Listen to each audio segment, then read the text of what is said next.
Okey, selamat petang, salam sejahtera kepada para media. Memang hari ini Parti Gerakan mengadakan satu lagi program yang membantu rakyat yang tiap-tiap minggu yang kita telah buat, dan bahawa hari ini kita mengagikan makanan, beras dan sikit sumbangan kepada penduduk-penduduk di Kasturi Apartment. Dan seperti yang dimaklumkan oleh pengerusi bahawa ada sebanyak 56 keluarga yang menjangkit COVID-19. Oleh itu kita katakan bahawa selain daripada membantu mereka, rakyat diri sendiri pun mesti ada tanggungjawab mematuhi SOP untuk rawat COVID-19 bersama-sama. Hari ini aku nak ambil kesempatan ini mengatakan baru-baru saja semalam bahawa Zahid Hamidi, Presiden Parti UMNO, telah memimpin beberapa ahli parlimen menarik sokongan kepada Kerajaan Perikatan Nasional. Parti Gerakan memang merasa kecewa bahawa tarikan sokongan kepada Perikatan Nasional itu, kerana walaupun tak akan menjejaskan kedudukan Perikatan Nasional sebagai kerajaan, walaupun tidak menjejaskan kedudukan Tan Sri Muhyiddin Yassin sebagai Perdana Menteri, tetapi saya nak katakan ini telah mengugat proses pemulihan negara kita. Kerana pada masa ini semua orang fokus lawan COVID. Kita sudah kata banyak kali tepikan politik, bahawa kita lawan COVID, kita mesti ada satu kerajaan yang stable. Ini adalah penting. Oleh itu janganlah berpolitik pada masa ini, kerana masa ini adalah semua orang kita kata fokus dalam lawan COVID-19.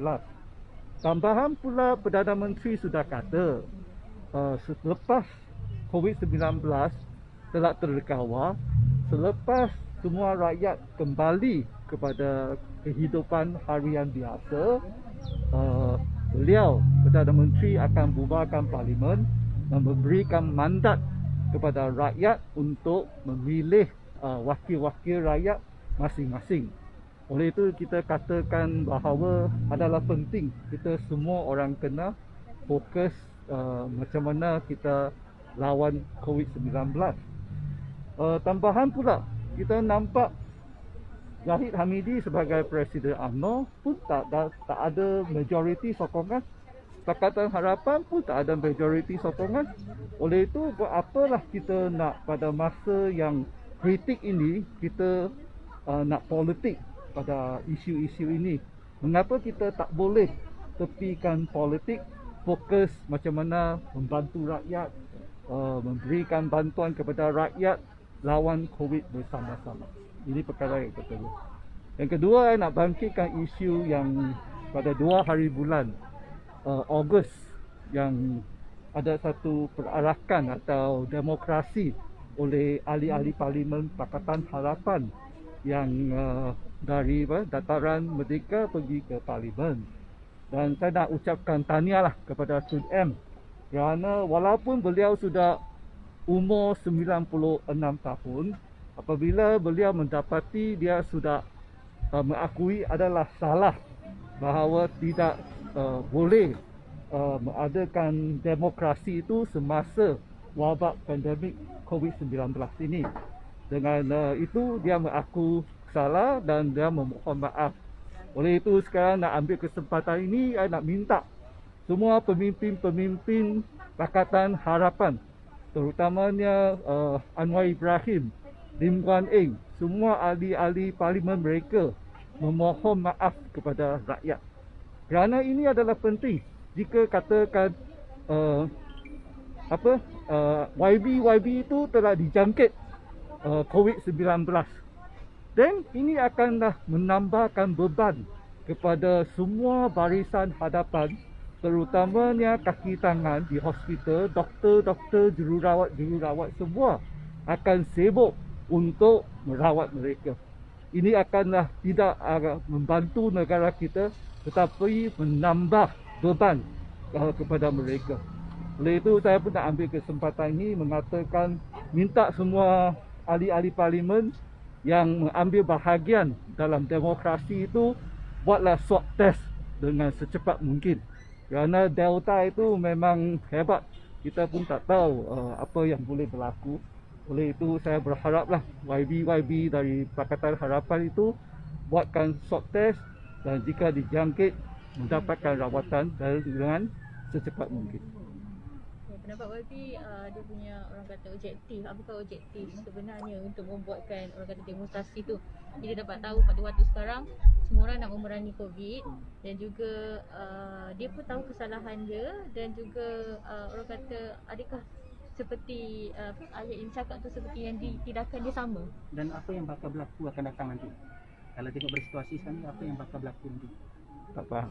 Okey, mungkin seperti macam YB cakap tadi kan, tindakan yang dia cakap tu adalah berbeza seperti apa cakapkan adalah mematuhi SOP tetapi kerajaan sendiri tak mematuhi SOP. Jadi pendapat YB ada pendapat tak mengenai pematuhan SOP? Okey. I nak katakan rakyat itu akan bersama-sama dengan kerana untuk cara hidup diri sendiri kena kerja dekat luar. Oleh itu kemungkinan ada risiko yang besar explore dengan COVID-19. Ini rakyat. Jururawat, doktor-doktor kaki tangan di hospital kerana nak merawat penyakit, oleh itu mendapatkan risiko yang tinggi mendapat COVID-19.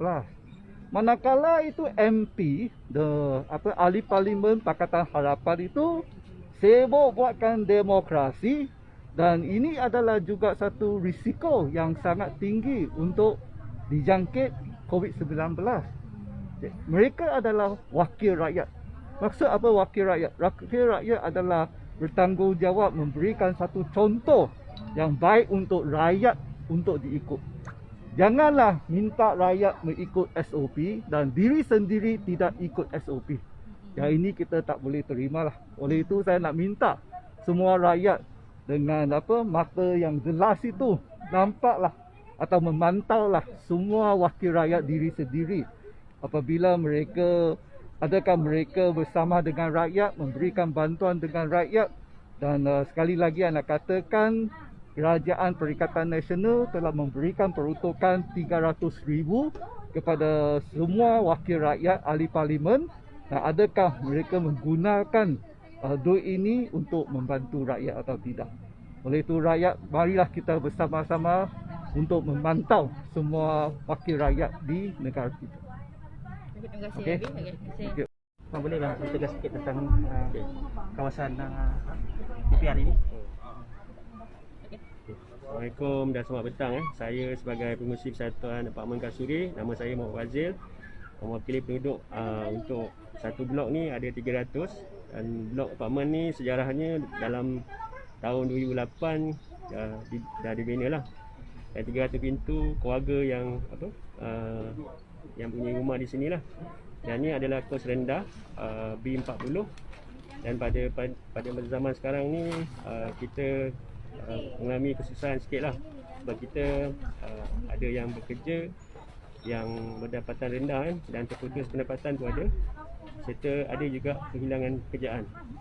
Jadi saya mewakili sebagai pengurusi persatuan untuk penduduk. Saya mohon pada parti-parti yang ada sini lah untuk memberi sumbangan pada 56 orang yang mengalami kesusahan dan saya dapatkan pada hari inilah. Dan saya bersama dengan yang bahagia Datuk Dominik untuk mohon melalui online. Dan hari ini adalah satu sejarah lah bagi penduduk untuk menerima sumbangan Apartmen Kasuri. Itu yang saya dapat sampaikan lah pada hari ini. Sekian. Macam mana dengan ada peraturan penduduk-penduduk yang dikira sebagai OKU ke ataupun ibu tunggal? Okey. Kalau nak ikutkan kategori ibu tunggal ni ada dalam, saya rasa dalam 3 ke 5 orang lah saya rasa. Dan OKU tu ada seorang tapi dah meninggal kena COVID itu. Jadi yang lain-lain ni ada yang berkeluarga je. Yang ada yang Berapa yang ada kena COVID sehingga kesan itu Pada masa ni kesan COVID ni saya rasa lebih pada 10 orang dah, 10 keluarga. Sebab apa yang dapat ni pun ada yang mengakibatkan kematian lah. Satu rumah tu 2 orang baru-baru ni lah.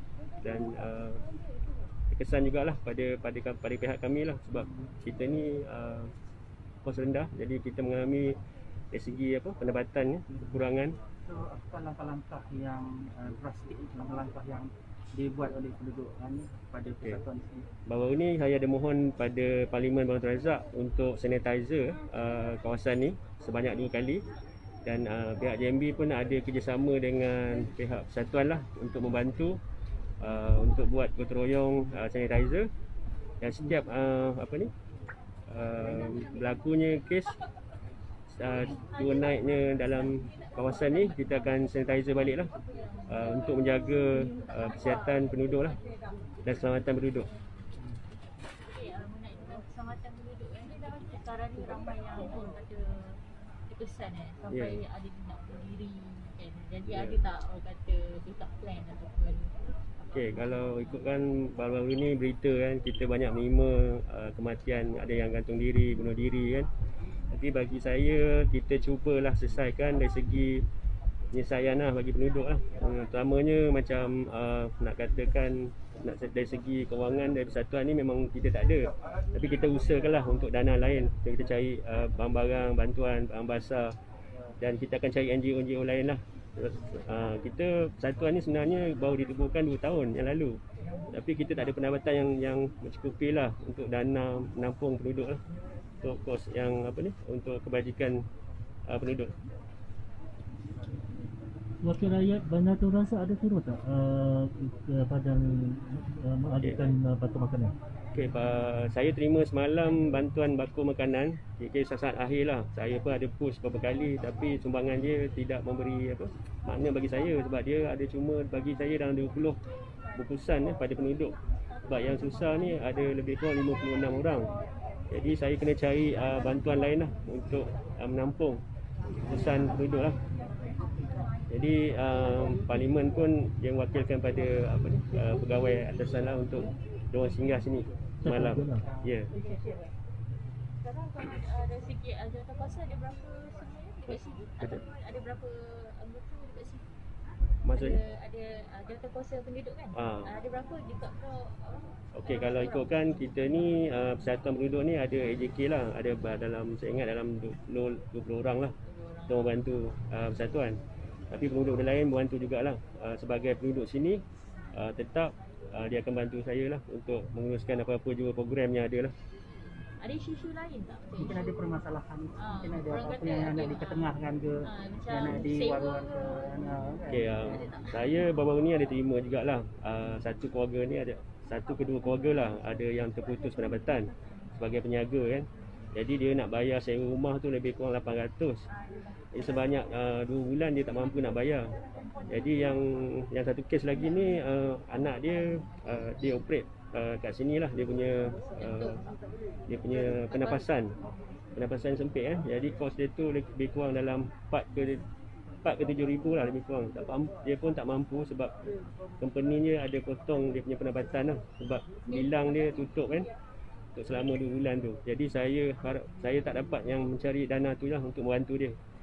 Saya cuma kesian dengan penduduk lah peniaga ni. Itu saja. Terima kasih ya. Okey.